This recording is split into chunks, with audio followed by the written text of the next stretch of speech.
আসসালামু আলাইকুম সম্মানিত শিক্ষক কর্মচারী সহযোদ্ধা ভাই বোনেরা, আশা করি আপনারা সকলে ভালো আছেন।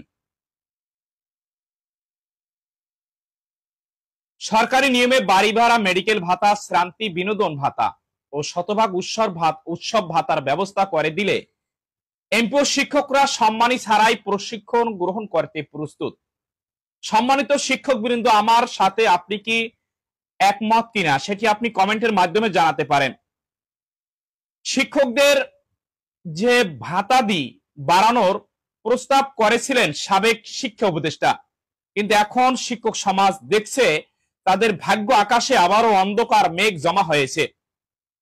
শিক্ষকদের ভাতাদি বাড়ানোর নাম করে সেটি এখন প্রশিক্ষণ বাবদ 2000 কোটি টাকা আবারও শিক্ষকরা অবহেলিত হতে যাচ্ছেন, এমনটি আমরা আশঙ্কা করেছেন অনেকেই।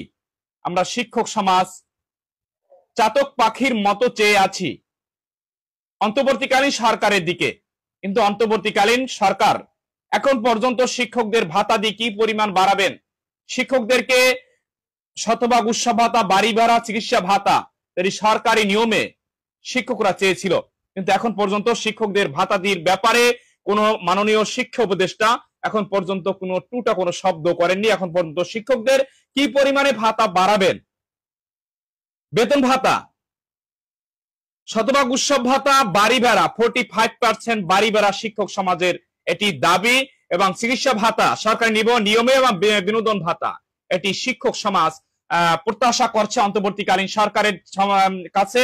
কিন্তু এখন পর্যন্ত অন্তর্বর্তীকালীন সরকার শিক্ষকদের ভাতা দিয়ে এক প্রকারে চাপা পড়ে গিয়েছে। এই বর্তমানে সরকারি চাকরিজীবীদের বিশেষ প্রণোদনার নিচে চাপা পড়ে গিয়েছে, কিন্তু শিক্ষকরা আবারও ফাঁকিবাজের আওতায় পড়েছে, যেটি আর কি মনে করি ফাঁকির যে আমরা যেটি বুঝতে পারছি। এখন পর্যন্ত আমরা দেখতে পাচ্ছি যে শিক্ষকদের যে ভাতাদি বাড়ানোর কথা ছিল সেটি না করে প্রশিক্ষণ বাবদ 2000 কোটি টাকা আবারও যে শিক্ষকদের সম্মানীর নামে যে লোপাট করার সাবেক সরকারের সময় আমরা যেটি দেখেছিলাম, প্রথম সারির যোদ্ধারা পেয়েছিল 500 টাকা, আর এবং তৎকালীন সময় যারা এটি আয়োজন করেছিল, আয়োজক যারা ছিল তারা হাজার হাজার কোটি টাকা লোপাট করেছে। কিন্তু শিক্ষকদের বেতন ভাতা দিয়ে বাড়ালে সেখান থেকে লোপাট করতে পারবেন না বলে তারা আসলে এটি বাড়াতে চাচ্ছেন না। শিক্ষকরা কোনো প্রশিক্ষণ গ্রহণ করতে চায় না, গ্রহণ করতে চায় ঠিকই, কিন্তু সেখানে কোনো ভাতা দিয়ে তারা চায় না। তারা চায় তাদের ন্যায্য অধিকার, তারা চায় তাদের পাওনা। তাদের ন্যায্য অধিকার আপনারা নিশ্চিত করুন এবং অনতি বিলম্বে আপনারা প্রজ্ঞাপন জারি করুন, নইলে শিক্ষক সমাজ আবারও রাজপথে নামতে বাধ্য হবে। সম্মানিত সহযোদ্ধা শিক্ষকবৃন্দ, আপনারা প্রস্তুতি গ্রহণ করুন। এখন আর বসে থাকার সময় নেই। আবারও অন্ধকার কালো মেঘে আবার ঢেকে গিয়েছে। সেই কালো মেঘ আপনাদের যদি দূর করতে না পারেন, আবারও আপনারা বৈষম্যর শিকার হবেন। আপনাদের বেতন ভাতা এখন পর্যন্ত যেটি আমরা দেখতে পাচ্ছি বা শুনতে পাচ্ছি, আবারও আমাদের যে তাদের যে প্রশিক্ষণের নিচে চাপা পড়ে গিয়েছে। শিক্ষকদের বাড়ি ভাড়া, চিকিৎসা ভাতা, উৎসব ভাতা এবং বিনোদন ভাতা সাবেক শিক্ষা উপদেষ্টা যেটি বলেছিলেন সেটি দ্রুত বাস্তবায়ন চায় এমপিভুক্ত শিক্ষক সমাজ, নইলে এমপিভুক্ত শিক্ষকরা রাজপথে নেমে এর সমুচীন জবাব দিতে প্রস্তুত। কিন্তু মাননীয় শিক্ষা উপদেষ্টা আমরা দেখেছি এখন পর্যন্ত শিক্ষকদের ভাতা দিয়ে বাড়ানোর ব্যাপারে তিনি এখন পর্যন্ত কোনো তার সিদ্ধান্তের কথা এখন পর্যন্ত জানাননি। যতটুকু আমরা জেনেছি, মাননীয় আমাদের যে সাবেক শিক্ষা উপদেষ্টা, বর্তমান পরিকল্পনা উপদেষ্টা, তার মাধ্যমে আমরা জেনেছি, কিন্তু এখন পর্যন্ত আমাদের যে শিক্ষা উপদেষ্টা তিনি এখন পর্যন্ত শিক্ষকদের পক্ষে, শিক্ষকদের ভাগ্যের উন্নয়নের পক্ষে এখন পর্যন্ত তিনি কোনো কথা বলেননি। আমরা এই জন্য শিক্ষক সমাজ হতাশ হয়ে যাচ্ছি। এখন পর্যন্ত আমরা দেখতে পাচ্ছি যে আমাদের জুলাই চলে আসছে, কিন্তু এখন পর্যন্ত আমাদের কি পরিমাণ এমপিভুক্ত শিক্ষক সমাজের অবহেলিত, বঞ্চিত, লাঞ্ছিত শিক্ষক সমাজের জন্য কি বাড়ানো হবে, কি পরিমাণ ভাতা দিয়ে বাড়ানো হবে, এখন পর্যন্ত শিক্ষক সমাজ সেটি দেখতে পাচ্ছে না। আবারও শিক্ষক সমাজের একটু আশার বাণী দেখেছিল হয়তো শিক্ষকরা। সাবেক আমাদের যে শিক্ষা উপদেষ্টা ওয়াহিদুদ্দিন স্যারের নামটা না বললেই নয়, তার কাছে শিক্ষক সমাজ চিরকৃতজ্ঞ।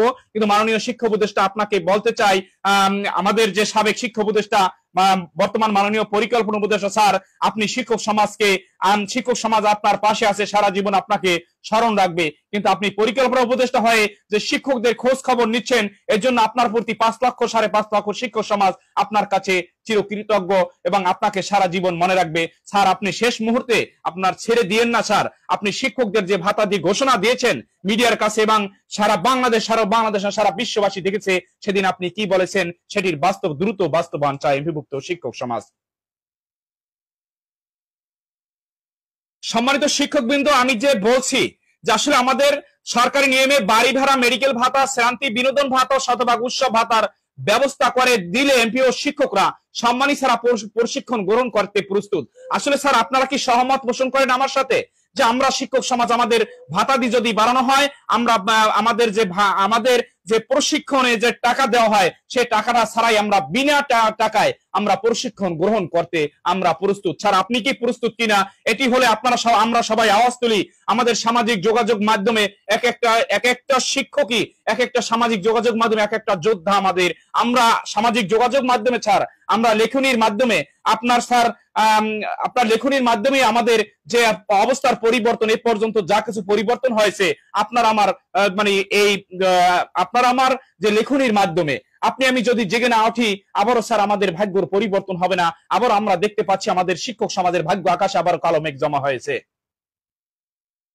আমাদের যে বাজেট ছিল এমপিভুক্ত শিক্ষকদের জন্য, যেটি বাজেট আসলে দেওয়া হয়েছে, সেই বাজেটটি আপনারা ইতিমধ্যে শুনতে পেয়েছেন যে আপনারা বিভিন্ন মাধ্যমে বা মিডিয়ার দেখতে পেয়েছেন যে শিক্ষকদের বাজেট 2000 কোটি টাকা, 3000 কোটি টাকা যদি বাজেট দেওয়া হয়, তা 2000 কোটি টাকা যদি প্রশিক্ষণ বাবদ নেওয়া হয়, তাহলে আসলে শিক্ষকদের ভাতা দিয়ে বাড়ানোর একেবারে অসম্ভব। আমি মনে করি ভাতা বাড়ানো সম্ভব না। তাহলে তারা অবকাঠামোগত উন্নয়ন রয়েছে, আরো বিভিন্ন ধরনের ভাতা রয়েছে শিক্ষার্থীর জন্য, অভিবৃত্তি। এক্ষেত্রে আসলে শিক্ষকদের ভাতা দিয়ে আমি মনে করি সেটি অন্ধকারেই থেকে যাবে।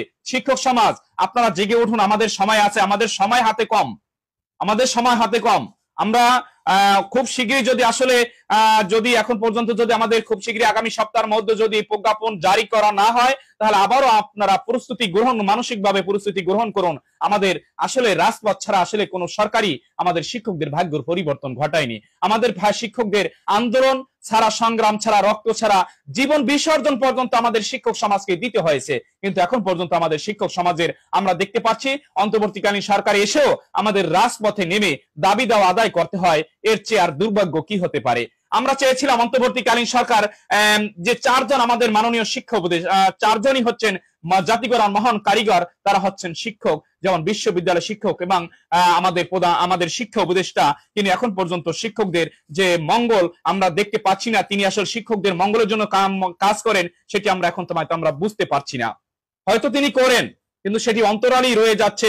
তিনি আসলে কি চাচ্ছেন, আমাদের শিক্ষকদের ভাগ্যর উন্নয়নের জন্য তিনি কাজ করবেন কিনা। কিন্তু আমরা যেটা চাচ্ছি না সেটা আমরা পাচ্ছি। আমরা আসলে চাচ্ছিলাম না সার্বজনীন পেনশন স্কিম, আমরা এটি চাচ্ছিলাম না। কিন্তু মাননীয় শিক্ষা উপদেষ্টা, আপনি বিজ্ঞ এবং অভিজ্ঞ মানুষ, আপনি ঢাকা বিশ্ববিদ্যালয় সর্বোচ্চ যে বিদ্যাপীঠ, সেখানে আপনি একজন আদর্শবান শিক্ষক, জাতি গড়ার কারিগর।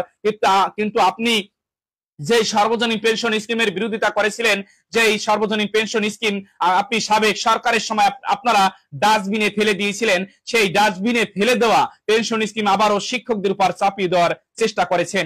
সেটি কখনো শিক্ষক সমাজ মেনে নিবে না। আপনি এটিও বাতিল করুন। এটি যদি না করেন, যদি আপনি এটি না করেন, আপনার কাজ হচ্ছে আপনি 10% শিক্ষক সমাজের রক্ত চুষে খাচ্ছে জোকের মতো, সেই আপনি রক্ত চোষাদের আপনি থামিয়ে দিন। 10% কর্তন বন্ধ করুন। আপনাকে শিক্ষক সমাজ সারা জীবন মনে রাখবে। মাননীয় শিক্ষা উপদেষ্টা, আপনার দৃষ্টি কামনা করছি, আপনি সার্বজনীন পেনশন স্কিম বাতিলকৃত পেনশন স্কিম শিক্ষকদের উপর চাপিয়ে দিবেন না। যদি আপনি শিক্ষকদের উপর চাপিয়ে দেওয়ার আগে আপনার যারা সরকারি কর্মকর্তা রয়েছে, আপনি নিজেও একজন সরকারি কর্মকর্তা বা কর্মচারী, সেই ক্ষেত্রে আপনি সরকারি যে শিক্ষক, জাতিগণার মহান কারিগর, সর্বপ্রথম আপনাকে এই পেনশন স্কিমের আওতায় আসতে হবে। তারপর বড় থেকে ছোট পর্যন্ত আপনি এখানে আসুন। যে বিশ্ববিদ্যালয় থেকে শুরু করে একেবারে প্রাথমিক বিদ্যালয়ে যে শিক্ষকরা যারা রয়েছে তাদের ক্ষেত্রে আনুন, আমরা মেনে নিব। অন্যথায় আমরা শিক্ষক সমাজ কখনো, আপনি যে প্রথা চালু করতে যাচ্ছেন, কাকে খুশি করার জন্য আপনি করতে যাচ্ছেন, সেটি এখন পর্যন্ত আমরা শিক্ষক সমাজ কিছুটা হইলেও বুঝতে পেরেছি। কিন্তু আমরা চাচ্ছি না আমরা এখন পর্যন্ত শিক্ষক সমাজ কিছু বলতে চাচ্ছেন আমরা চাই পেনশন স্কিম বাতিল হোক, কিন্তু আপনি বাতিলকৃত পেনশন স্কিম শিক্ষকদের উপর চাপিয়ে দিবেন, সেটি শিক্ষক সমাজ কখনো মেনে নিবে না। এটা কখনো আপনার এই স্বপ্ন বাস্তবায়ন হবে না। কারণ আপনি মাননীয় শিক্ষক উপদেষ্টা, আপনি শিক্ষকদেরকে শিখিয়েছেন কিভাবে আন্দোলন করতে হয়। শিক্ষকরা, এমপিভুক্ত শিক্ষক সমাজও জানে কিভাবে আন্দোলন করতে হয়, রাজপথে কিভাবে জবাব দিতে হয়। সেটি আপনার মাধ্যমে আমরা শিখেছি। ঢাকা বিশ্ববিদ্যালয়ের শিক্ষকরা কিভাবে আন্দোলন করেছিলেন তৎকালীন সরকারের সময়।